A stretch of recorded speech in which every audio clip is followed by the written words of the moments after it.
everybody. It's Victoria Flynn from the Council on Aging. I'm here today with attorney Kristine Romano. And she is an elder law attorney here in Northborough, and we are going to be giving you some information on elder law. Good morning, attorney Romano. Good morning. How you doing? Good. How are you today? Good, thanks. So I know you're local. You've got offices in the Natick and the Northborough area. I was just wondering if you can give us a little background about elder law and what you do. Sure. So I focus in the area of estate planning, probate, elder law. So that means that I deal with people that are looking to plan for their estates, whether they're young, middle-aged, retired, doing wills, healthcare proxies, powers of attorney, trusts, special needs trusts. I also deal with Medicaid planning, which is where we get into the elder law aspect. So sometimes people are planning ahead and doing things like trusts for in case they go to a nursing home. And sometimes people are at a crisis point, and I deal with the Medicaid application aspect of that, or crisis planning to preserve assets. If people don't do their planning, sometimes we are doing emergency guardianships and conservatorships to be able to have power to make medical choices or financial choices.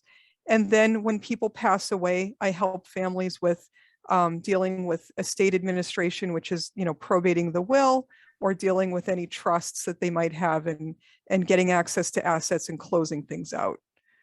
And those are basically, I stick in that area because they all kind of go together. And I also do some real estate transactions because a lot of times people inherit property when they're inheriting from an estate. Wow, very interesting. Yeah. What made you pick this area of the law? So I started out actually in personal injury because that's where I could get a job. And I always just liked this particular area. So what I did is I went back and I got an LLM, which is like a Master of Laws in elder law and estate planning, so that I could focus. I just always liked dealing with the elder population. I like the subject matter of estate planning. And so that has always been of interest to me. I think for today, it might be good, if fine with you, to just really kind of talk about what, a healthcare proxy, a power of attorney, and, wills, things like that are, just for people to just kind of get a general understanding, and, maybe explaining how it is to create these documents, working with yourself, trying to create these kind of documents, and, are they permanent? Can they be changed? Things like that, just a general understanding. Sure. And so one thing I shared with you that you can then share with people that are interested is just a form that I wrote up some years ago that I say documents no one should be without. And so I list out the basics, which most people tend to know that they need a will. And a will is designed to say who's going to get your property and who do you want to be in charge of dealing with your property when you pass away. If you have young children, it also can name out guardians for your children. And so having a will is important because it helps to make sure that your property goes to the right people, and also says who you want dealing with things for you. What a will does not do is deal with things that you're going to need while you're alive. So sometimes people create a will and they think, I've done everything. I don't have to do anything else because I have a will. If I need somebody to pay my bills or help me in any way, my executor can do it. And that's actually a myth. Basically, your will is just going to sit there and wait until you die before it can really do any good. So it will help things to keep, to make sure that things work out when you pass away. Sometimes people also need a trust. It really depends on their circumstances. Trusts can do things like help people avoid probate, which is the court proceeding that takes place when people die to try to get access to assets. Having a trust can avoid that. Sometimes people need a trust if they have minor children or if they have a special needs child. There are other reasons people need trusts, but it's something that it's a good idea to explore. And so what I typically do is when somebody comes to my office, We talk about what issues are, they have concerns about. What does their family look like? What do their assets look like? And I make recommendations as to what I think is most appropriate for them. And I try to do the simplest, that they need. So if they don't need something, I don't suggest it. People sometimes say a living will, and they come in and they ask me for a living will. They think that that is a will, but it is actually not. A living will is a document where people talk about what they would want for like end of life choices, like I don't want to be resuscitated, or I don't want to be on a feeding tube. Those are the issues that go into a living will. And in Massachusetts, a living will is not binding. It's advisory, which means that you could write up on your living will, I never want to be on a feeding tube, but it's not binding to anyone. Whoever you've named in charge is still going to make the choice that they think is appropriate. So not to get too far off topic, to just kind of stay in the realm of will. I think that a lot of people, when they say living will, they think that they're talking about a trust. And so, because living trusts are a thing. And so the subject matter of will, it's really about what happens to your property when you die. And that's really what that's dealing with. Now, going into the other documents that you mentioned, Victoria, are the documents that take place when you're alive. So while you're alive, if you get to a point where you need somebody to pay the bills, or you maybe get dementia and you don't understand medical choices and you need somebody to help make medical decisions for you, that's when you get into power of attorney for finances and a healthcare proxy for healthcare. And those are documents that people often don't realize they need until there's a crisis and they don't have them.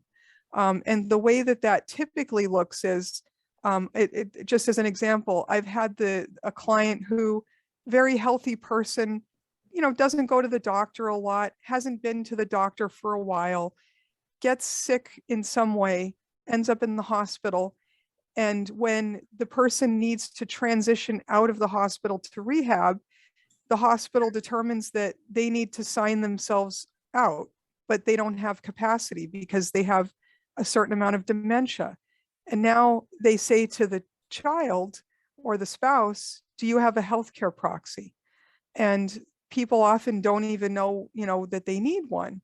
And oftentimes a spouse thinks that because they're married, they can do whatever they need to do for their spouse. They can make a medical choice, but that's actually not true. If you're over 18, you have to sign a healthcare proxy where you name out who you want to make a medical choice for you if you can't. And if you don't do that, we are in the court getting an emergency guardianship. So you go from a simple form to a court proceeding. And that's how often I end up dealing with people coming into my office. Their parent or their spouse is ill, needs to transition to rehab. There is no healthcare proxy. And now we're doing an emergency guardianship, because once a person's incapacitated, they can't sign documents. And so that's another thing on the paper that I gave to Victoria. You need a healthcare proxy. If you'd like, Attorney Romano, we can get this up on screen so you can refer to that so people can see it. Sure, that would be great. And at any time, so that I don't like literally talk on and on, please feel free to jump in and ask me a question, or if people have questions, I'm happy to answer them so that, people get the information that they need. Absolutely. Yeah. And no, this so, is good. Yeah. And so, and the other part is that people can take a look at this if they want after the fact, also just to kind of get a more, just to remind them of what I've talked about. So as I was just saying about the healthcare proxy, the other lifetime document is the power of attorney, which gives somebody authorization to make financial choices for you if you can't. So, sometimes it's convenience. Sometimes a person has mental capacity, but maybe they broke their hip or they just are homebound and need somebody to go to the bank. Having a power of attorney names out who you would want in charge of your finances and lets them do that for you. And so that's something that if you don't have it, again, if you become incapacitated mentally, we are in the court getting conservatorship so that somebody can make financial decisions for you. And so you go from a simple form to an expensive and, not fun court proceeding to get conservatorship. And so having that is really important. Also, when you have a will, power of attorney, healthcare proxy, if you create it, you're picking who's going to be in these roles. If you don't do those things, what happens is whoever comes forward and wants to, says that they want to do the executor role, which we now call personal representative, or, make the healthcare choice for you, whoever it is that comes forward, and sometimes more than one comes forward and they're arguing, those are the ones that are going to be the ones making that choice. If you didn't pick them, it may not be the one that you would want in that role. So creating the documents keeps you in control because you say who, and you at least have some sense of who's going to manage things for you if you need it. And so those are the things that a lot of times, a person comes in, people tend to have a sense that they should have a will, but a lot of times have no idea that a power of attorney, healthcare proxy are actually very important, and that a will is really pretty useless while you're alive. It's only going to help if you've passed away. And then at the bottom of the document that I gave is the homestead, which a lot of times people don't realize that they need a homestead. Whenever somebody comes to my office and does estate planning, I check to see if they have one on file with the Registry of Deeds. It's something that gets recorded when you own real estate for your primary residence. If you've bought your home in the last, say, 15 years, most attorneys are pretty proactive about making sure you have one. But if you have a home you've owned for a long time, you may not have a homestead. And basically what it does is it makes it so that if you get sued, people can't kick you out of your home because you get a judgment against you. And so nowadays, this covers your equity up to $500,000. Nowadays, with the rising property values, it's really important because the automatic homestead that's given under the law that applies if you don't do anything is only $125,000. Wow. Yeah. So if you're you want to, and it's a very simple document and a $35 filing fee. It's a no-brainer. Everybody should have it that owns a primary residence. And does it have to be a house? Could it be like a townhouse, a condo? It applies to a townhouse, a condo. It even applies to a mobile home if that's your primary residence. So anybody that owns their, condo, townhome, single family home, a multifamily if it's your primary residence, or a mobile home if it's your primary residence, it will make it so that a person can sue you. They can put a lien against your property, but they can't force you to sell. So you are guaranteed that during your lifetime, nobody's going to be able to just kick you out of your home because they get a judgment against you. Wow.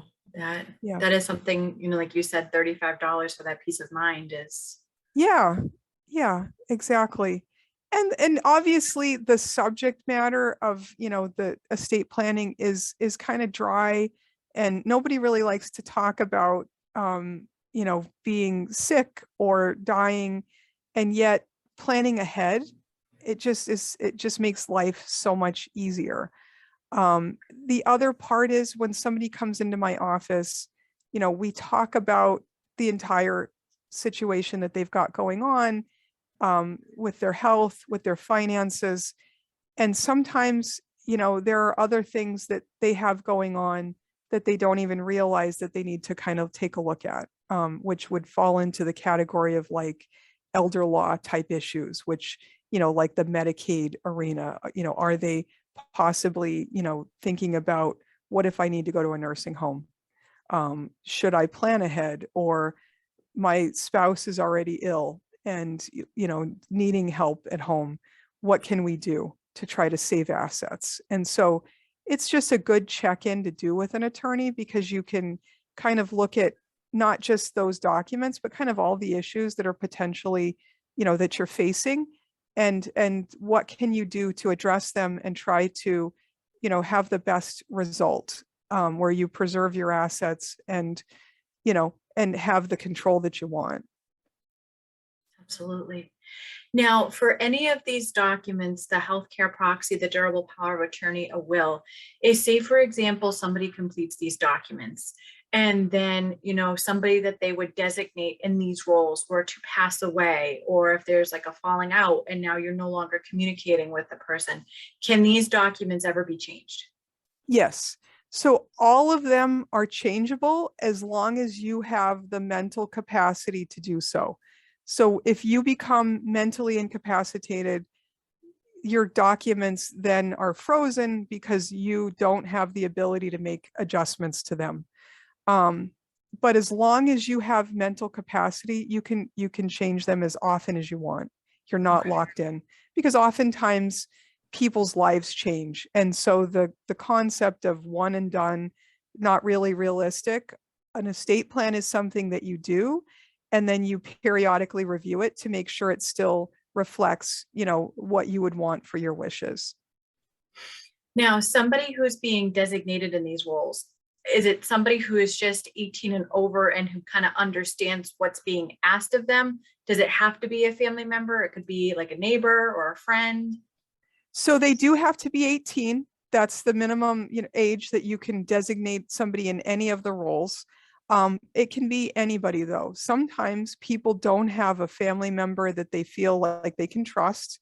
And so they go on to a friend or a neighbor or some person that they just feel close to.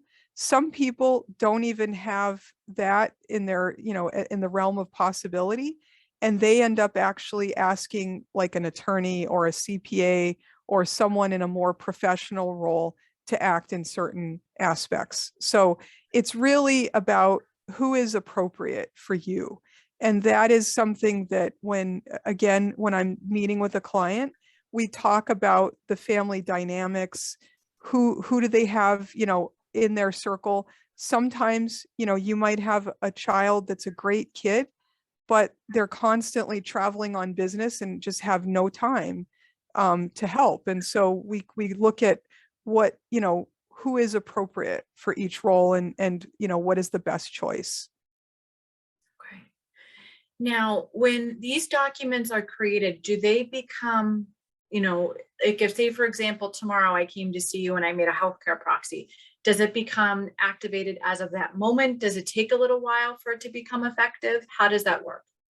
Okay, so a healthcare proxy is very specifically not activated until a doctor makes a determination that you are incapacitated, and it has to be a doctor making that call. So they look at you and they assess your condition and your ability to make a medical choice for yourself.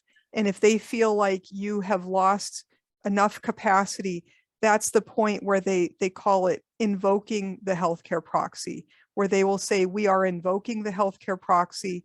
And now they will turn to whoever you've named as your healthcare agent to make the choice for you. And the way that it's supposed to work is that person stands in your shoes and they're supposed to make the choice that you would want. And so kind of going back to where I was talking about a living will, this is where that's actually important. Who you pick as your healthcare agent is going to make the choice. And so you could choose your child and you could say to your child, never ever put me on a feeding tube, never, have me on a ventilator.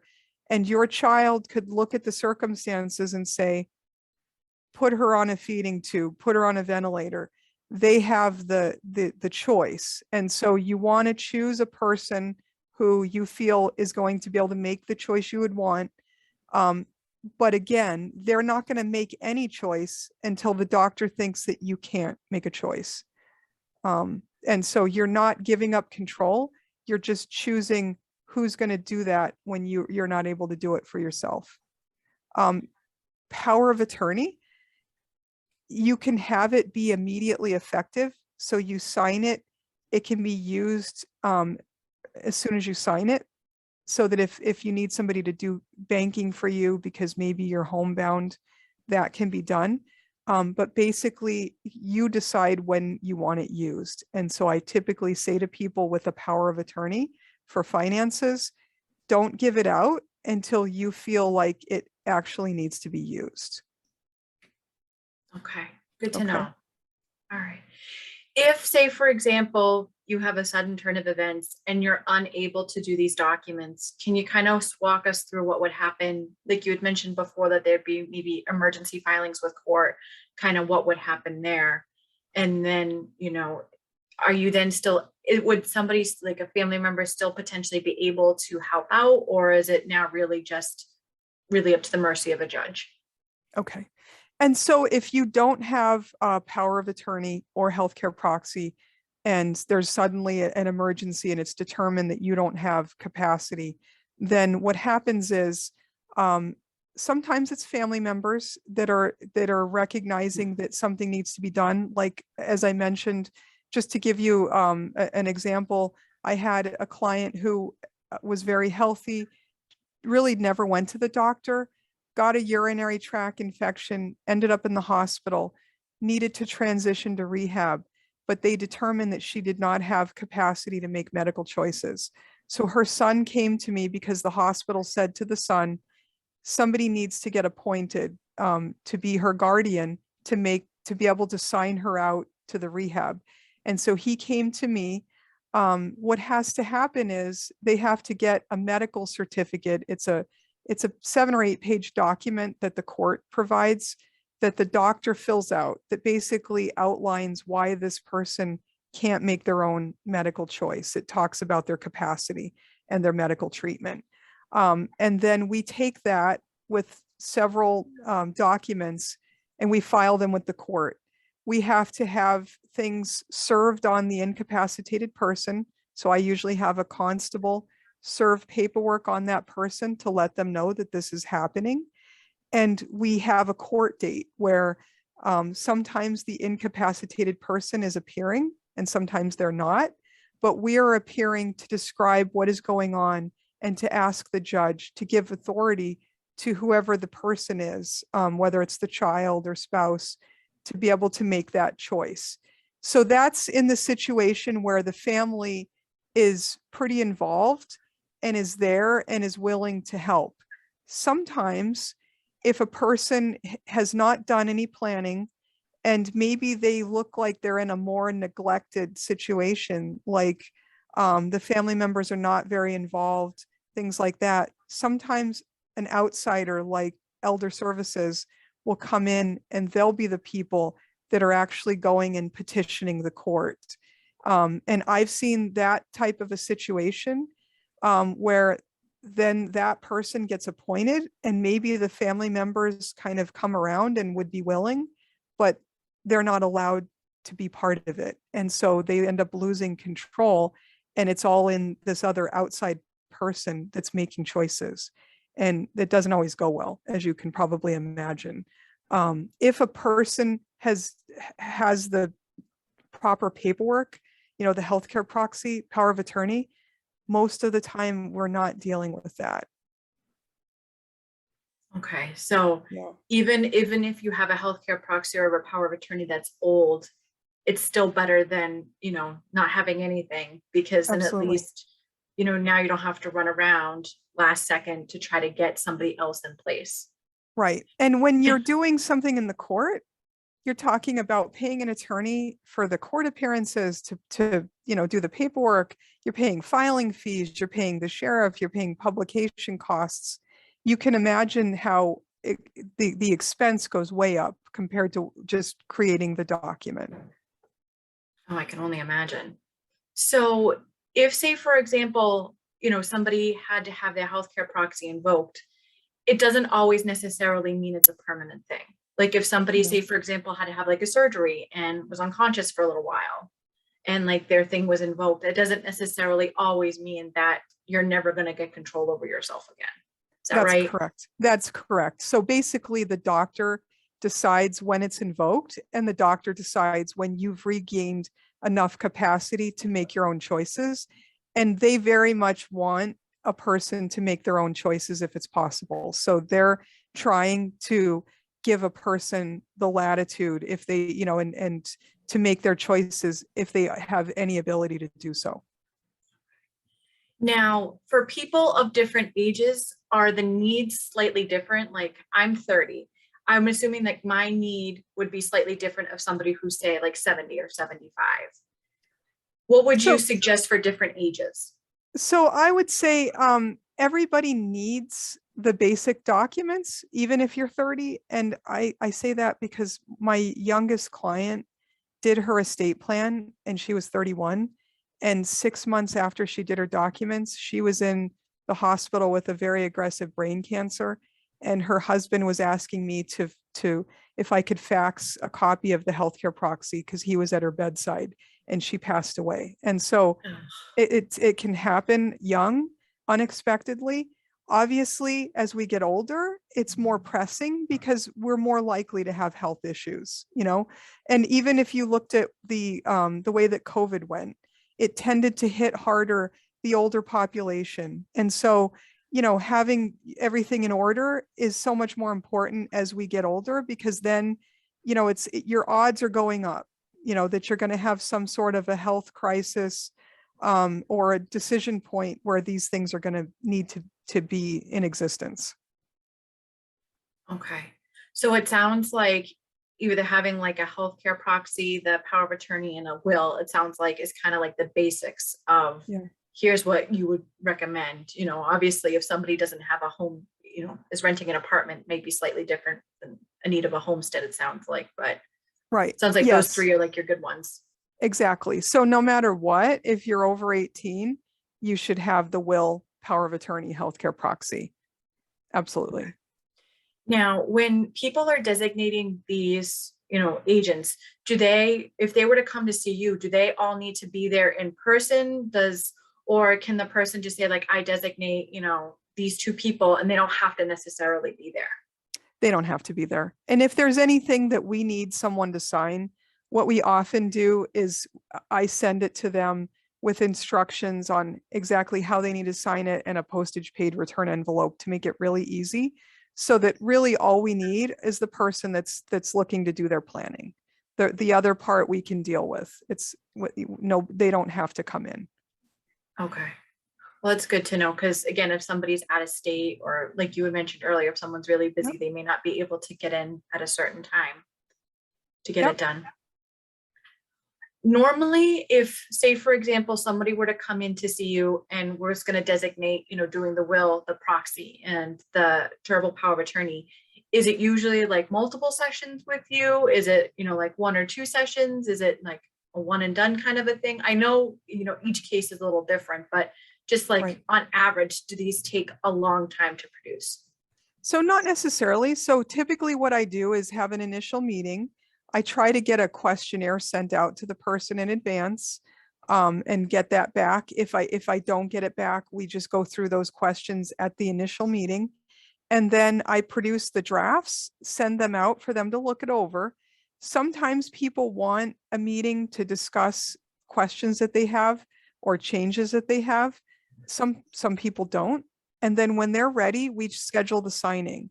And that's the part actually that I also want to just point out is that some of these documents, and maybe all of them are, you could probably do a search on the internet and find documents. And so people will often say to me, why should I go to an attorney? Why don't I just like go on the internet and download stuff and use it?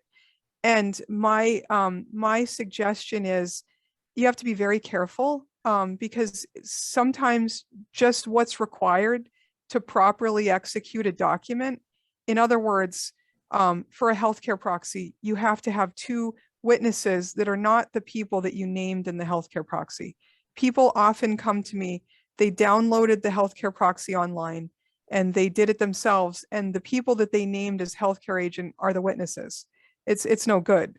And so the formalities are important too. So with me, kind of going back to your question, we definitely have an initial meeting. We definitely have a signing meeting. What happens in between is really depending on what the client needs.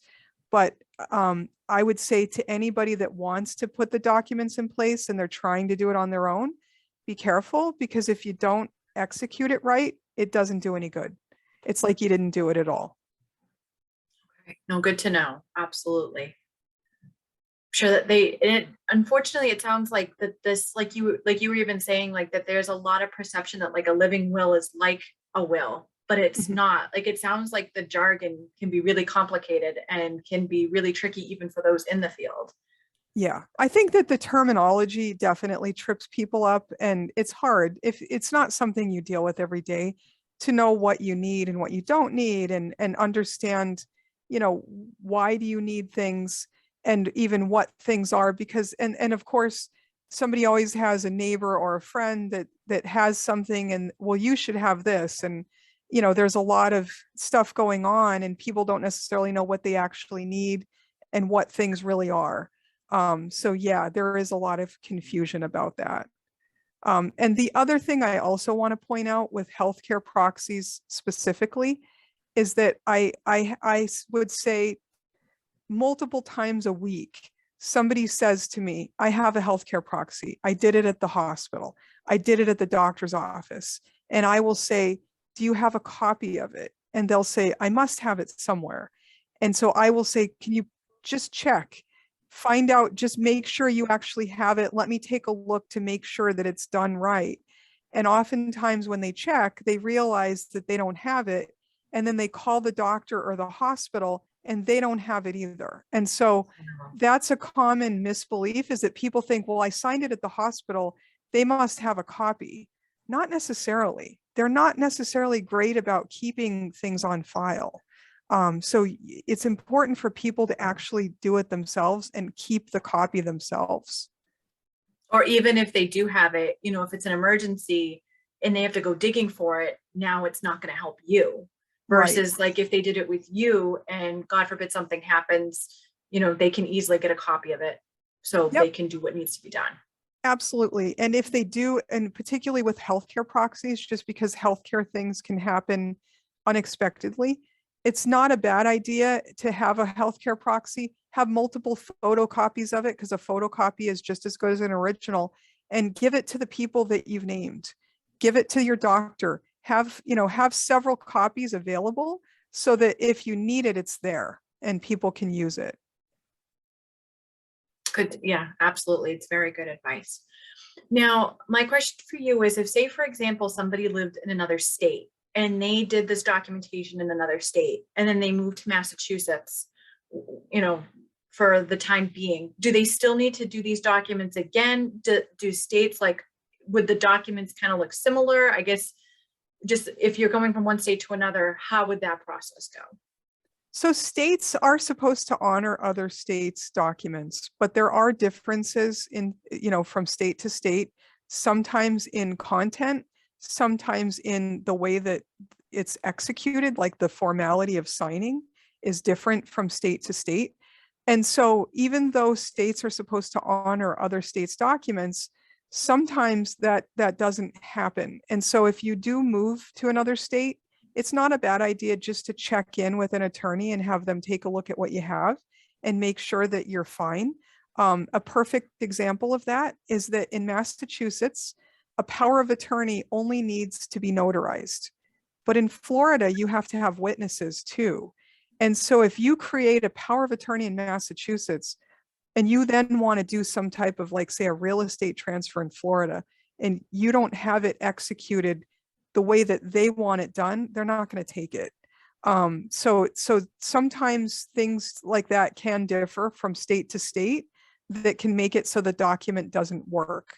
One of the things that I do with my documents is I try to execute them with all of the like basically the minimum that would fit any state. So it's more likely that if you go to another state, that they'll accept it. No, it's absolutely, it's good to know. And like you said, like unless you did with this day to day, you wouldn't know that something would be valid in one state and not another, Right. and being cognizant of it. So it's good that you're letting us know about that. You had mentioned that a lot of or some of your work at least is done revolving Medicaid applications and talking about, assets and things like that. Can you talk to us a little bit about that part of your work and what should people be aware of? Sure. And so I would say the number one thing that people will, if they'll call me, they'll say, I'd like to transfer my house to my kids. And that to me is like, okay, that is letting me know that probably they're thinking about, what if I go to a nursing home? I want to make sure that my kids inherit my home, or some part of my assets. I want to preserve it so that it doesn't just get, eaten up because I go to a nursing home. And so a couple of things. One is, that's not necessarily the right answer. People think that they want to just give their house to their kids because they think that that's safer than if they go to a nursing home. But sometimes that is the worst thing that you could possibly do, because, not every child is in a good situation financially, mentally, or, otherwise, and you could put yourself at risk by just doing something like that. Second, the concept that just because you possibly enter the nursing home, everything you own is taken by the nursing home is a myth. That is not true. That is not how it works. So again, just wanting to give all of your assets away to safeguard them is not necessarily, and probably not, a good idea. So basically, when people come to me, we look at, what is going on? Do you have any current health issues that maybe, looking over the long term, you think are more likely to make you go to a nursing home? Do you have long-term care insurance? What kinds of things do you have any documents in place at all? Does something make sense for you, or is it going to impoverish you? So, I mean, you can't just think about, I want to pass things on to my kids. You also have to consider, what do you need to live comfortably for the rest of your life? And so we kind of look at the whole picture. And sometimes people come in thinking they want to give everything away, and they leave deciding to give nothing away. And sometimes there's a middle ground. So it really, every person is unique depending on what they need, to get by comfortably in retirement. What does their family situation look like? And all of those things need to be considered whenever somebody's looking at Medicaid planning or crisis planning. If, say, for example, somebody comes to you, thinking that they may need to go to a nursing home and that they're looking at a Medicaid application, what exactly would need to be involved for them to get that process going? So typically when they come in, there's with a Medicaid application, it's not as simple as filling out an application. It's the documentation that goes with it. So that usually when they come into me, there's a list of items that I'm saying, okay, these are the things we need. There are forms that I'm having them sign for the application, and forms that allow me to get certain things for them, to try to save them on some of the paperwork. But really it's a lot of documentation, to basically back up all of the answers that we're giving on the application, including, basically they can ask for up to 5 years of all of your financial accounts. They don't necessarily always, but you have to be prepared to give that. And so usually I'm having people sign forms that allow me to get those types of things for them to try to make it easier. And then we have it to provide if needed.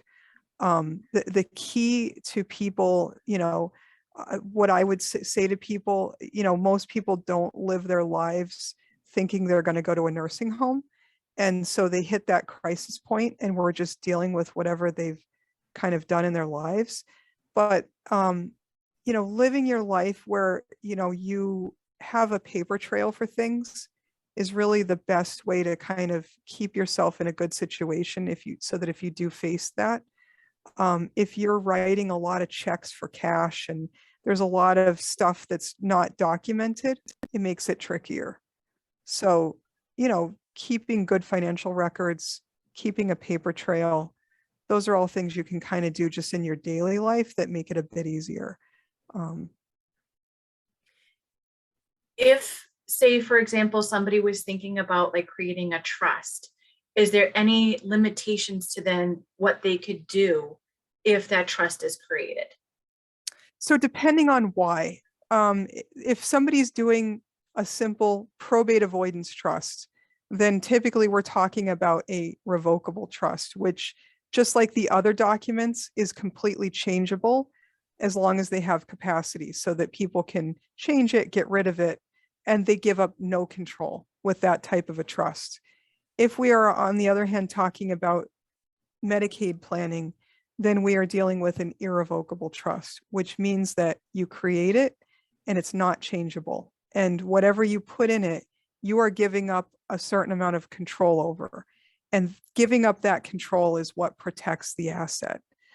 So that's very specifically when we're dealing with like a Medicaid type planning, or even in some tax planning, we do an irrevocable trust. And typically when we are getting into that kind of planning, we have a very in-depth discussion to make sure that that makes sense for the person, because you are giving up control and you're doing it permanently.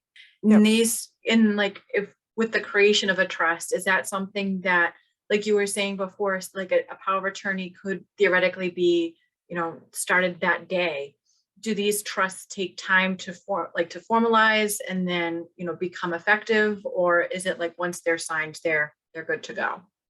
So once you sign them, they're in effect, but then it's a matter of funding. So if we have an irrevocable trust, and let's say we're putting somebody's primary residence in it because they want to safeguard it from the nursing home, it's the point that we put the deed into the trust that now you start the 5-year look back. People often have heard of the 5-year look back. And so that whenever you're doing any type of nursing home planning, we have to be mindful that whatever we do, it starts a 5-year look back. And now we're waiting for that 5 years to go by in order for those assets to be safeguarded. On the other hand, on the revocable trust side of things, it's a lot more fluid. You can put things in, take things out, and it's not so structured. Okay. So if, say, for example, somebody did an irrevocable trust, but they needed to use a nursing home level of care prior to those 5 years, it sounds like there could be a possibility that some of those assets then are not safeguarded. Is that correct? Yeah. So, I mean, so basically when you do the type of planning that's Medicaid planning, and you do have to look at how likely are you to get by 5 years before you need to enter the nursing home. And if for some reason you don't, sometimes people start the plan, put the asset in, and then they don't make the 5 years because they have a stroke or something, drastically changes. We are sometimes adjusting and undoing things because, they didn't make the 5 years. And so, yes, if we put something into an irrevocable trust, they don't make the 5 years and we are undoing things. We are undoing the protection, but there's a reason if we're, making that kind of a choice. Yeah. What would you say to people and to families out there that hear this and they think that this is all really good information, but that they're just completely overwhelmed?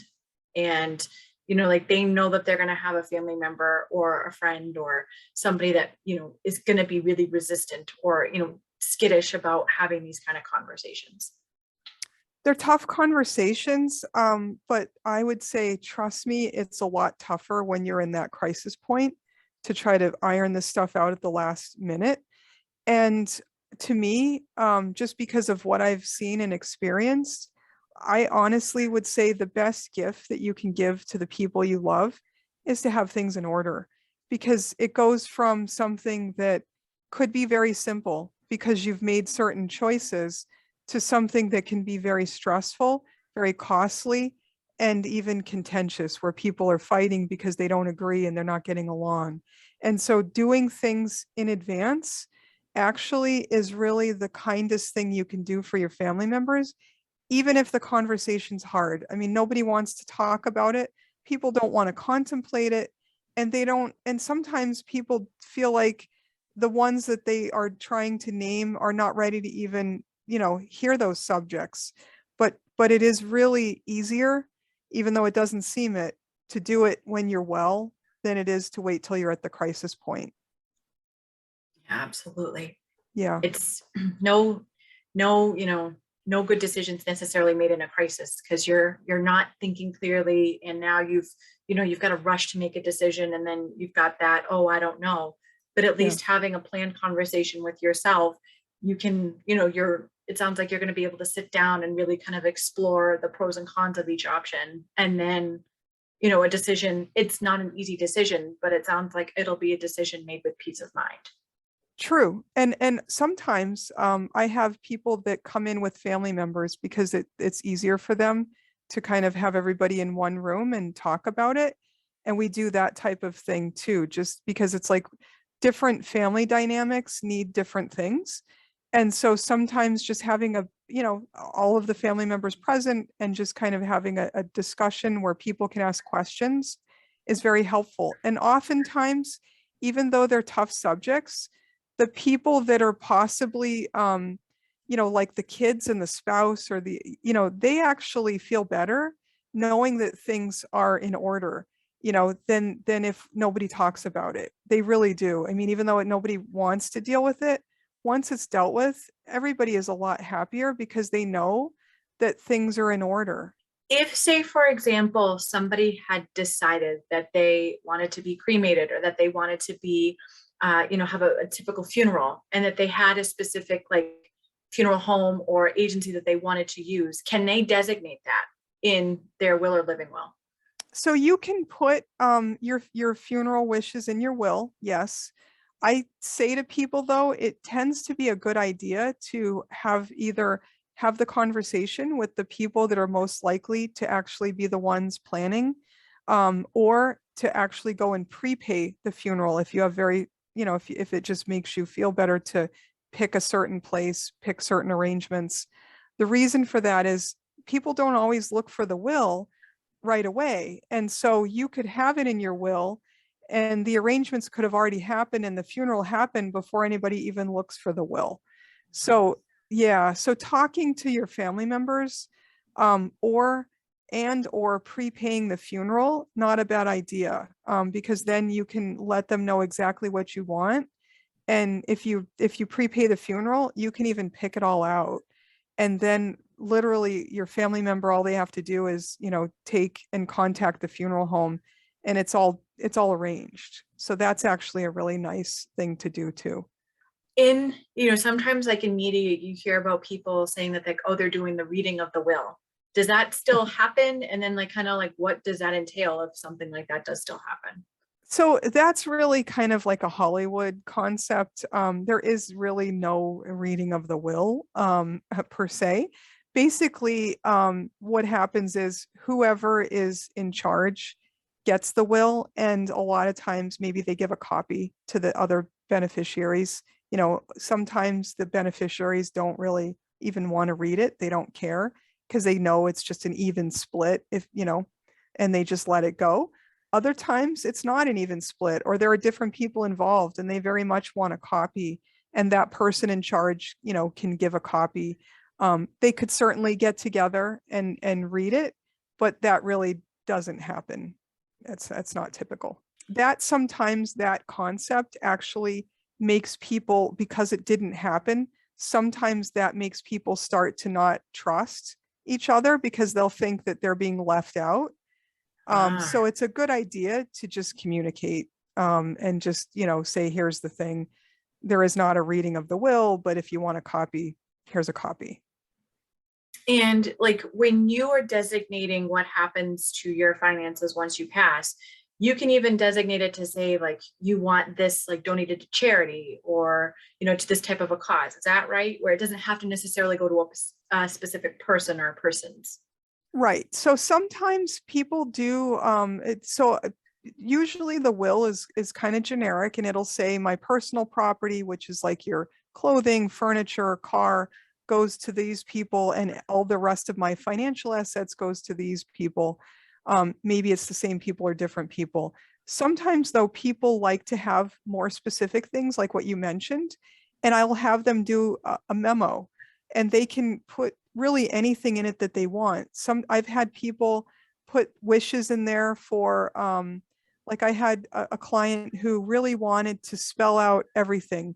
Here are all the subscriptions I have. This is who to contact to cancel it. This is where I'd like, these items donated. And she really spelled out everything that she wanted. So you can do that, with a lot of detail. Some people don't do it at all. It really depends on the wish of the person. So it's good to know that this is not something that's necessarily rigid or set in stone in that sense, that it can be kind of malleable and, you can really customize it to what it is that you want to have happen. Absolutely. Absolutely. And that way you cover everything that's important to you. Is there anything else that you think people should be aware of, or is there any question or topic that we haven't covered today that you think people should just generally be aware of?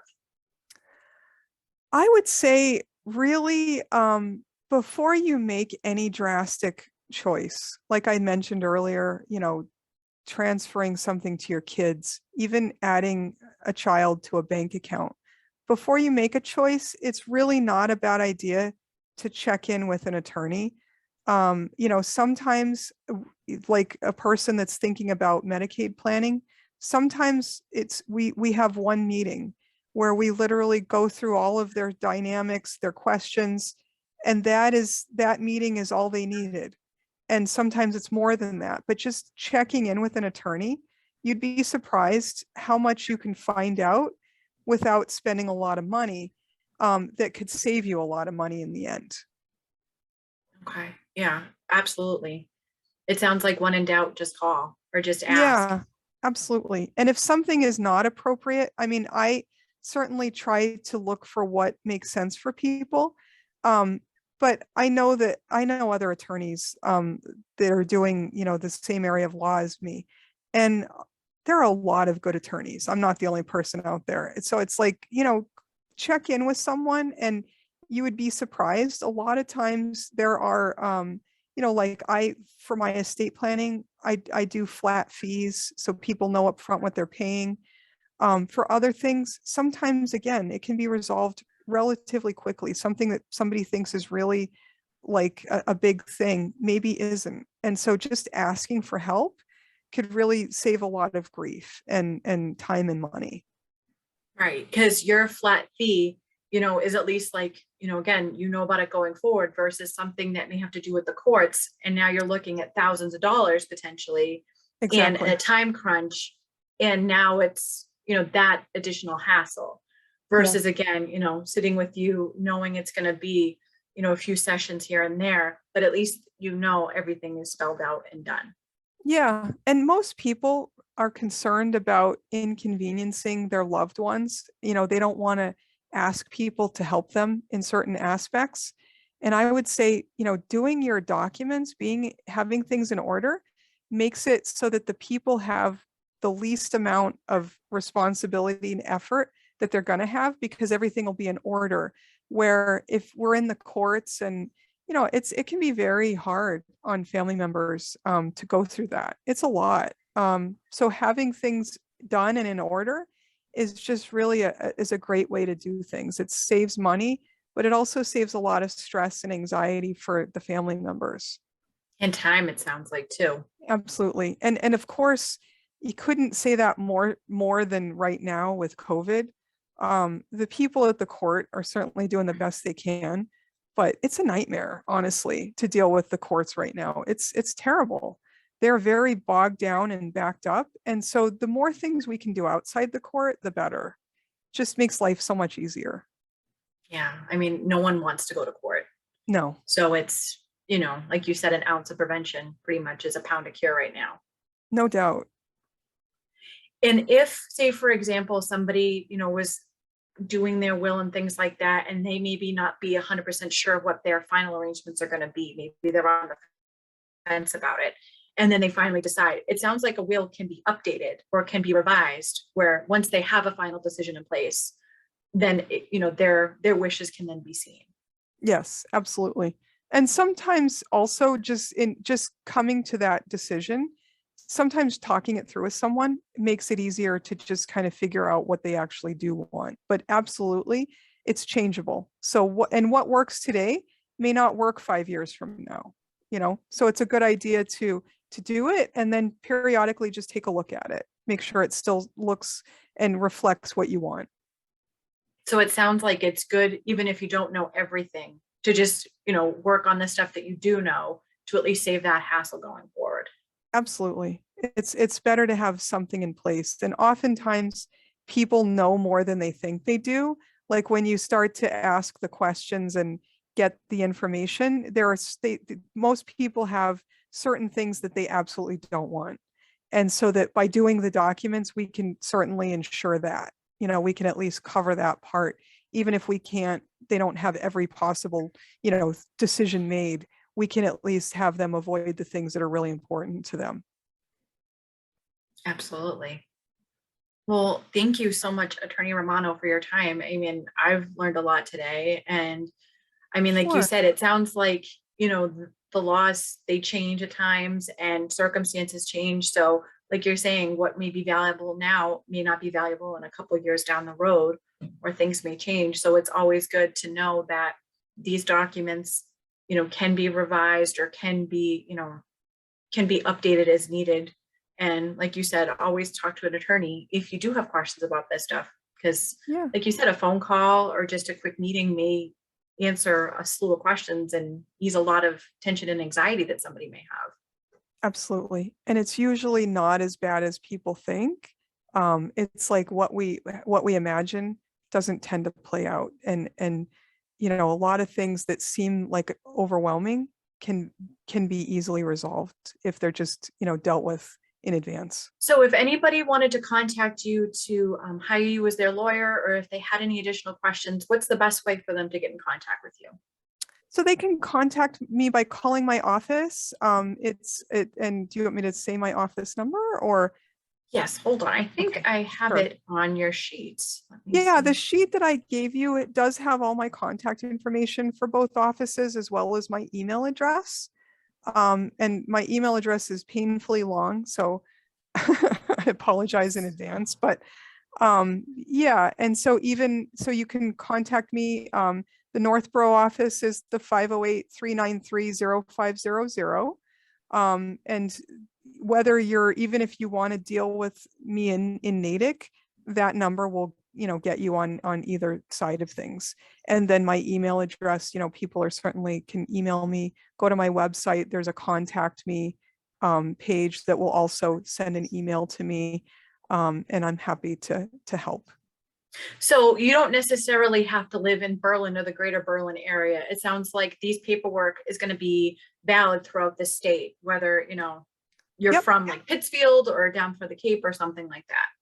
Yes. So within Massachusetts, the documents, work through the whole state of Massachusetts. So absolutely. And I have people in all different areas as clients.